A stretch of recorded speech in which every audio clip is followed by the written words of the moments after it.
बता रहा है कि फर्मेंटेशन क्या होता है। तो स्टूडेंट फर्मेंटेशन होता है शुगर का टूट कर छोटे छोटे टुकड़ों में तकसीम हो जाना, इसको फर्मेंटेशन बोलते हैं। तो कहता है fermentation is a chemistry process of fermentation is type of anaerobic जिसमें हवा यानी कि एयर यानी कि ऑक्सीजन यूज़ नहीं होती। कहता है anaerobic respiration because does not use oxygen as final electron acceptor. Fermentation is unique process because an organic molecule, क्योंकि इसमें ऑर्गेनिक मॉलिक्यूल्स यूज़ होते हैं इसलिए इसको यूनिक प्रोसेस कहते हैं। कहते हैं usually intermediate in the chemistry accept electron, कहता है एक्सेप्ट करता है इलेक्ट्रॉन को, एक्सेप्ट करता है। फिर कहता है कि ये उसने हमें रिएक्शंस भी दिए हैं। तो कहता है कि for example in the fermentation glucose की फर्मेंटेशन में रिएक्शन कौन सा बता रहा है, ग्लाइकोलाइसिस होगा। कहता है कि by certain bacteria and viruses are use होते हैं accept electron and proton from NADH form in the reaction glycolysis, और ग्लाइकोलाइसिस का रिएक्शन में कहता है they regenerate the molecules for reuse and electron acceptor. कहता है कि एन इलेक्ट्रॉन एक्सेप्टर को ये रीजनरेट करते हैं ताकि री यूज़ कर सकें। फिर कहता है नेड इज एग्जिस्ट यानी कि मौजूद होता है, अप्लाई करता है।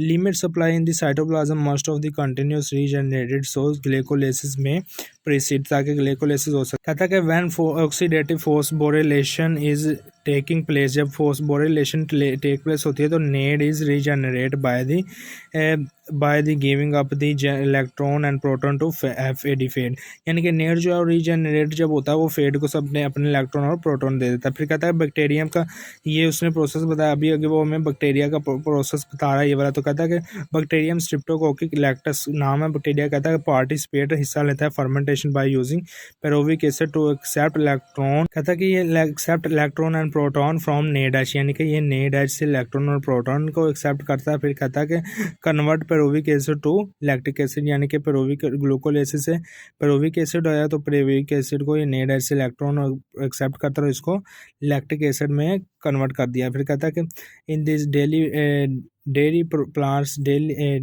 कहता है कि ये प्रोसेस जो है डेयरी प्लांट्स में यूज़ होता है। Metabolism in carefully control by the make butter milk from fresh milk. फिर कहता है कि fermentation of chemistry in the yeast की बता रहा। तो कहता है पेरोविक एसिड से एसिटाइल एल्डिहाइड बनेगा, फिर एसिटाइल एल्डिहाइड से इथेनॉल बना देगा। तो ये वाला रिएक्शन वो बता रहा। कहता है कि इसमें जो है वो साक्चारोमेसिस येस्ट की एक किस्म है। तो कहता है कि Saccharomyces bacteria different because yeast contain a different enzyme in these cells. Perovic acid is first converted into acetyl aldehyde। कहता है कि पेरोविक एसिड को एसिटाइल एल्डिहाइड में उसमें कन्वर्ट किया गया process in which carbon dioxide involve. कहता है तो इसमें कार्बन डाइऑक्साइड इन्वॉल्व होती है, कार्बन डाइऑक्साइड से यानी कि ये होता है काम। उसके बाद कहता है कि acetyl aldehyde serve as acceptor for electron and proton from NADH। अच्छा ये कहता है कि एसिटाइल एल्डिहाइड जो इलेक्ट्रॉन और प्रोटॉन NADH से रिसीव करता है। फिर कहता है कि and it change in ethyl alcohol, फिर ये इससे इलेक्ट्रॉन लेकर NADH से इलेक्ट्रॉन लेकर इथेल अल्कोहल में कन्वर्ट हो जाता है। कहता है अल्कोहल कहता है कि liquid industry use the ethyl alcohol produce fermentation to make alcoholic beverages such as beer and wine. Beer होती है शराब और ये वाइन भी शराब होती है। उसके बाद नेक्स्ट पेज पे बच्चों हमें यूजेस बता रहा है फर्मेंटेशन का। कहता है फूड इंडस्ट्री में ब्रेड वैरायटी, ब्रेड यानी कि डबल रोटी बनाने में। फिर कहता है विंगार होता है समुद्री एल्जी।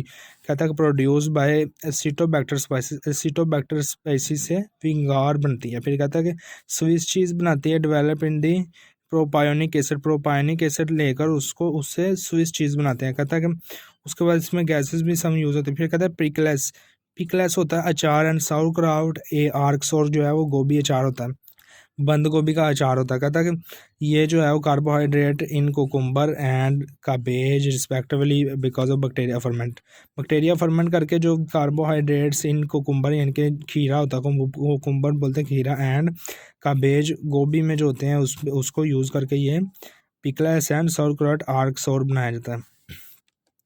उसके बाद स्टूडेंट्स को बता रहा है कि सायूसेज होते हैं कीमा बारियांत। कहता है बैक्टीरियल फर्मेंट्स होती है। उसके बाद उसका यूजेस बता रहा है कि ये जो है कंज्यूमर्स इन्जॉय, यानी कि जो कस्टमर होते हैं इसके प्रोडक्ट्स जो फर्मेंटेशन से बने होते हैं उनको बहुत ज़्यादा इंजॉय करते हैं, उसको मज़े से जो है खाते हैं वो। स्टूडेंट नेक्स्ट वो बता रहा है कि कमर्शली तजारती यानी कि इम्पोर्टेंट फर्मेंटेशन जो हमारे यूज़ होते हैं। कहता है कि उसमें जो है माइक्रोबियल सेल और बायोमास है। पहले नंबर पर। दूसरे नंबर पर बता रहा है कि इंजाइम जो है, इंजाइम कैटालाइज्ड अमाइलाइज यानी कि माइक्रोबियल इंजाइम है दूसरे नंबर पर। तीसरे नंबर पर वो बता रहा है कि माइक्रोबियल मेटाबोलिट्स, उसमें प्राइमरी मेटाबोलिट्स और सेकेंडरी मेटाबोलिट्स है। जबकि नंबर 4 में वो बता रहा है रिकॉम्बिनेंट। रिकॉम्बिनेंट होता है दो चीज़ों को मिला देना, बायो ट्रांसफॉर्मेशन होता है एक चीज़ से दूसरी चीज़ में कन्वर्ट कर देना, मेटाबॉलिज्म होता है जो खुराक का टूट कर जो है वो जिस्म का हिस्सा बन जाता है। इंजाइम जो है वो यानी कि एक चीज़ को दूसरी चीज़ में बदलने के लिए उसमें जो केमिकल डाला जाता है उसको इंजाइम बोलते हैं। जबकि माइक्रोबियल सेल्स जो होते हैं वो सिंगल सेल प्रोटीन हो गया, येस्ट हो गया या कोई बैक्टीरिया हो गया, सिंगल सेल होते हैं, उनको माइक्रोबियल सेल्स बोलते हैं। ये फर्मेंटेशन में यूज़ होते हैं।